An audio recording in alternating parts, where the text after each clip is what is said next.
Lamentations, chapter 1. Jerusalem's streets, once bustling with people, are now silent. Like a widow broken with grief, she sits alone in her mourning. Once the queen of nations, she is now a slave. She sobs through the night, tears stream down her cheeks. Among all her lovers there is no one left to help her. All her friends have betrayed her. They are now her enemies. Judah has been led away into captivity, afflicted and enslaved. She lives among foreign nations and has no place of rest. Her enemies have chased her down, and she has nowhere to turn. The roads to Jerusalem are in mourning, no longer filled with crowds on their way to celebrate the temple festivals. The city gates are silent. Her priests groan. Her young women are crying. How bitterly Jerusalem weeps!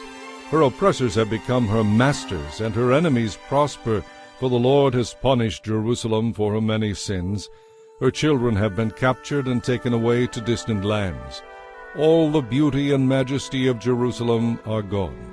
Her princes are like starving deer searching for pasture, too weak to run from the pursuing enemy. And now, in the midst of her sadness and wandering, Jerusalem remembers her ancient splendor. But then she fell to her enemy, and there was no one to help her. Her enemy struck her down and laughed as she fell. Jerusalem has sinned greatly, so she has been tossed away like a filthy rag. All who once honored her now despise her, for they have seen her stripped naked and humiliated.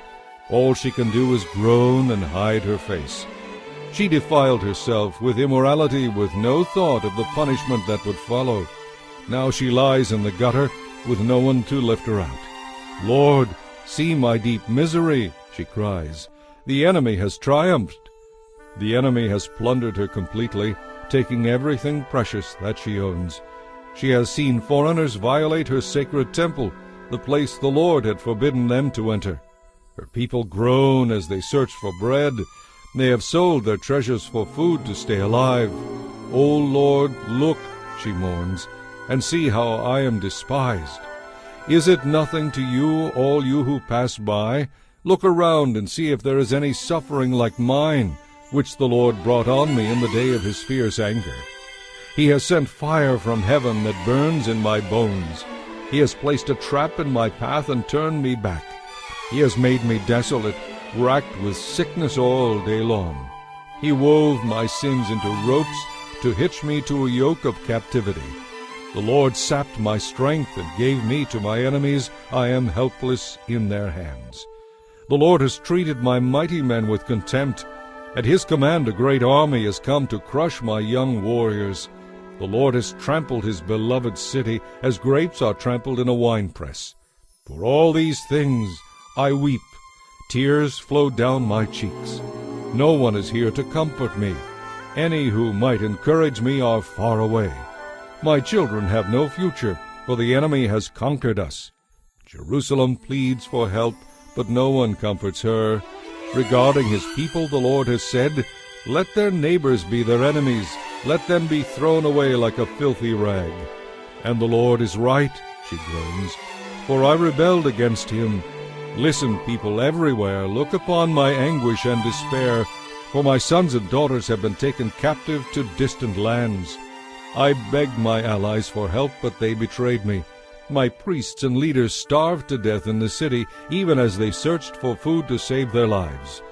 Lord, see my anguish. My heart is broken, and my soul despairs, for I have rebelled against you. In the streets the sword kills, and at home there is only death. Others heard my groans, but no one turned to comfort me. When my enemies heard of my troubles, they were happy to see what you had done. Oh, bring the day you promised, when you will destroy them as you have destroyed me. Look at all their evil deeds, Lord. Punish them, as you have punished me for all my sins. My groans are many, and my heart is faint. Chapter 2. The Lord in his anger has cast a dark shadow over Jerusalem. The fairest of Israel's cities lies in the dust, thrown down from the heights of heaven. In his day of awesome fury, the Lord has shown no mercy, even to his temple. Without mercy, the Lord has destroyed every home in Israel. In his anger, he has broken down the fortress walls of Jerusalem. He has brought to dust the kingdom and all its rulers. All the strength of Israel vanishes beneath his fury. The Lord has withdrawn his protection as the enemy attacks. He consumes the whole land of Israel like a raging fire. He bends his bow against his people as though he were their enemy. His strength is used against them to kill their finest youth. His fury is poured out like fire on beautiful Jerusalem. Yes, the Lord has vanquished Israel like an enemy. He has destroyed her forts and palaces. He has brought unending sorrow and tears to Jerusalem. He has broken down his temple as though it were merely a garden shelter. The Lord has blotted out all memory of the holy festivals and Sabbath days. Kings and priests fall together before his anger. The Lord has rejected his own altar. He despises his own sanctuary. He has given Jerusalem's palaces to her enemies. They shout in the Lord's temple as though it were a day of celebration. The Lord was determined to destroy the walls of Jerusalem. He made careful plans for their destruction. Then he went ahead and did it. Therefore the ramparts and walls have fallen down before him. Jerusalem's gates have sunk into the ground. All their locks and bars are destroyed, for he has smashed them. Her kings and princes have been exiled to distant lands. The law is no more. Her prophets receive no more visions from the Lord. The leaders of Jerusalem sit on the ground in silence, clothed in sackcloth. They throw dust on their heads in sorrow and despair. The young women of Jerusalem hang their heads in shame. I have cried until the tears no longer come. My heart is broken, my spirit poured out, as I see what has happened to my people. Little children and tiny babies are fainting and dying in the streets. "Mama, we want food," they cry, and then collapse in their mother's arms. Their lives ebb away like the life of a warrior wounded in battle. In all the world has there ever been such sorrow? O daughter of Jerusalem, to what can I compare your anguish? O virgin daughter of Zion, how can I comfort you? For your wound is as deep as the sea. Who can heal you? Your prophets have said so many foolish things, false to the core. They did not try to hold you back from exile by pointing out your sins. Instead, they painted false pictures, filling you with false hope. All who pass by jeer at you. They scoff and insult Jerusalem, saying, "Is this the city called most beautiful in all the world, and joy of all the earth?" All your enemies deride you. They scoff and grind their teeth and say, "We have destroyed her at last. Long have we awaited this day, and it is finally here." But it is the Lord who did it, just as he warned. He has fulfilled the promises of disaster he made long ago. He has destroyed Jerusalem without mercy, and caused her enemies to rejoice over her and boast of their power. Cry aloud before the Lord, O walls of Jerusalem. Let your tears flow like a river. Give yourselves no rest from weeping day or night. Rise during the night and cry out. Pour out your hearts like water to the Lord. Lift up your hands to him in prayer. Plead for your children as they faint with hunger in the streets. O Lord, think about this, Jerusalem cries. You are doing this to your own people. Should mothers eat their little children, those they once bounced on their knees? Should priests and prophets die within the Lord's temple? See them lying in the streets, young and old, boys and girls, killed by the swords of the enemy. You have killed them in your anger, slaughtering them without mercy. You have invited terrors from all around, as though you were calling them to a day of feasting. In the day of the Lord's anger, no one has escaped or survived. The enemy has killed all the children I bore and raised. Chapter 3. I am the one who has seen the afflictions that come from the rod of the Lord's anger. He has brought me into deep darkness, shutting out all light. He has turned against me. Day and night his hand is heavy upon me. He has made my skin and flesh grow old. He has broken my bones. He has attacked me and surrounded me with anguish and distress. He has buried me in a dark place like a person long dead. He has walled me in, and I cannot escape. He has bound me in heavy chains, and though I cry and shout, he shuts out my prayers. He has blocked my path with a high stone wall. He has twisted the road before me with many detours. He hid like a bear or a lion waiting to attack me. He dragged me off the path and tore me with his claws, leaving me helpless and desolate. He bent his bow and aimed it squarely at me. He shot his arrows deep into my heart. My own people laugh at me.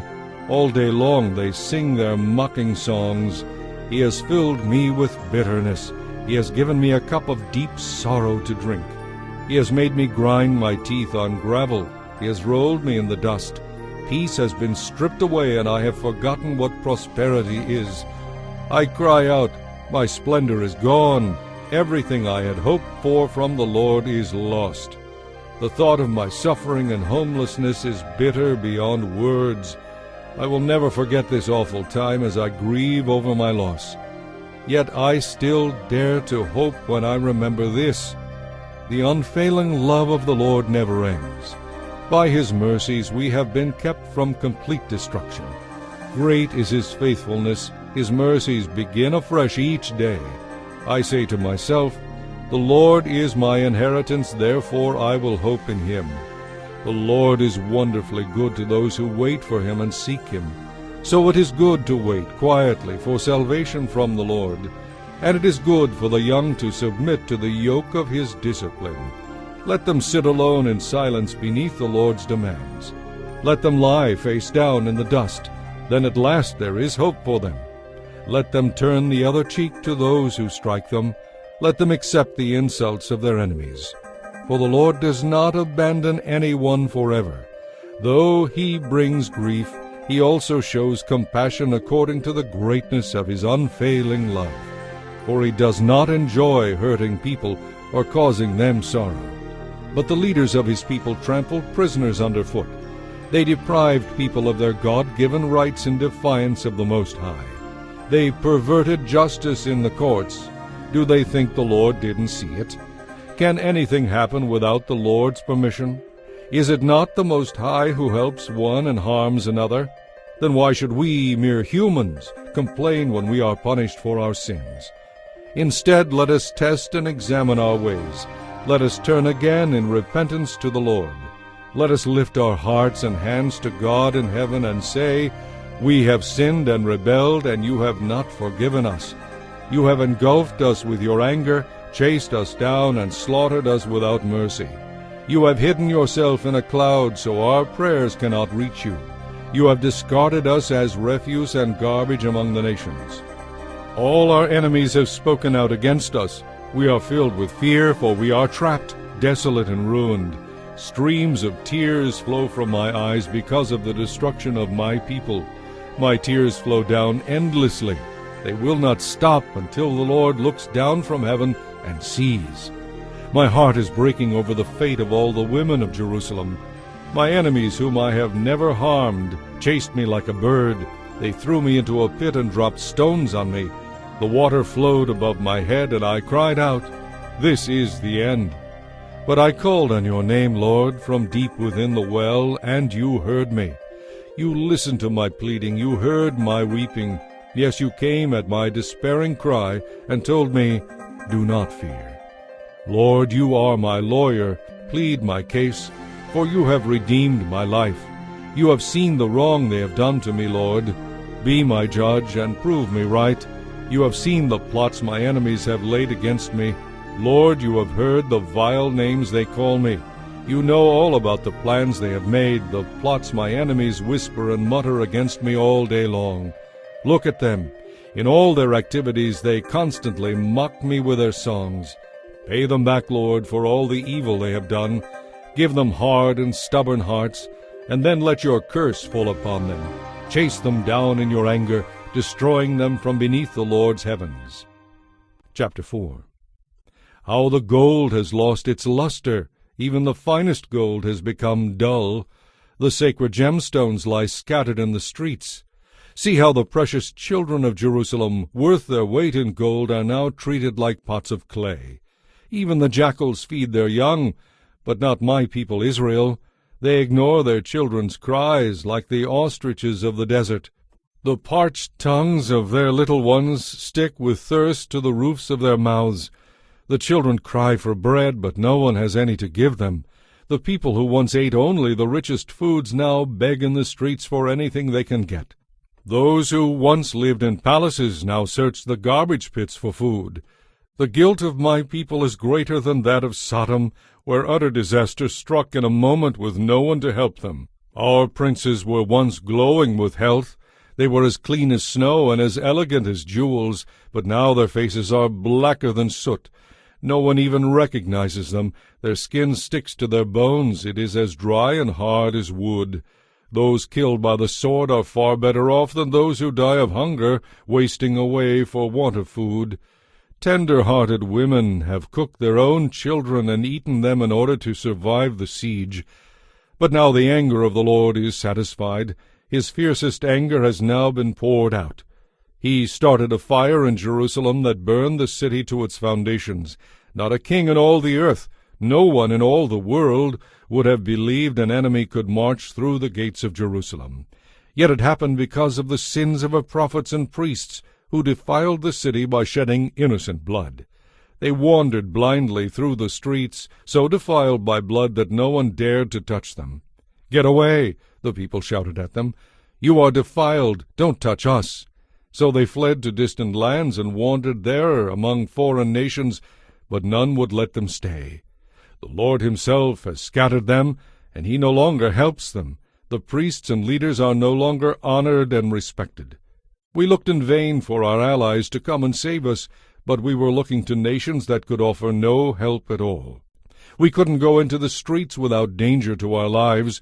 Our end was near, our days were numbered, we were doomed.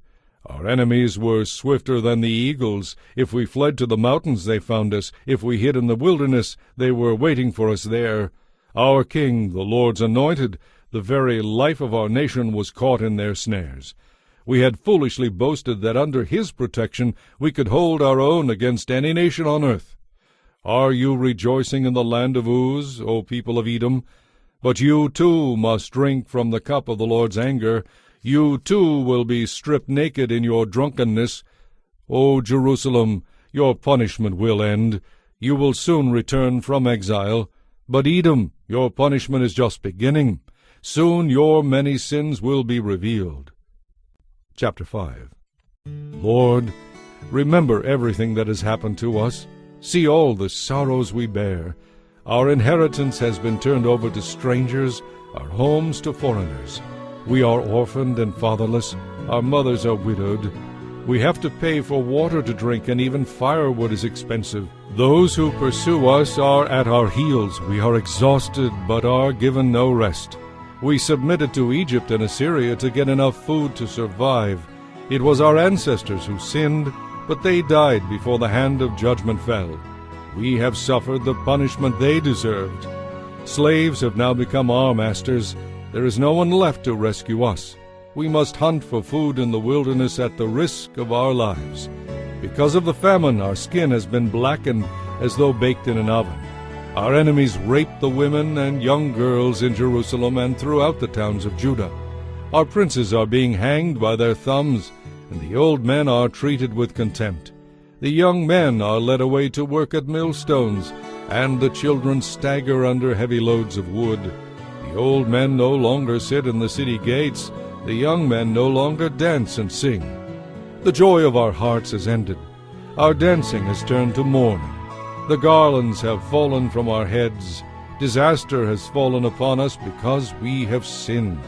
Our hearts are sick and weary, and our eyes grow dim with tears.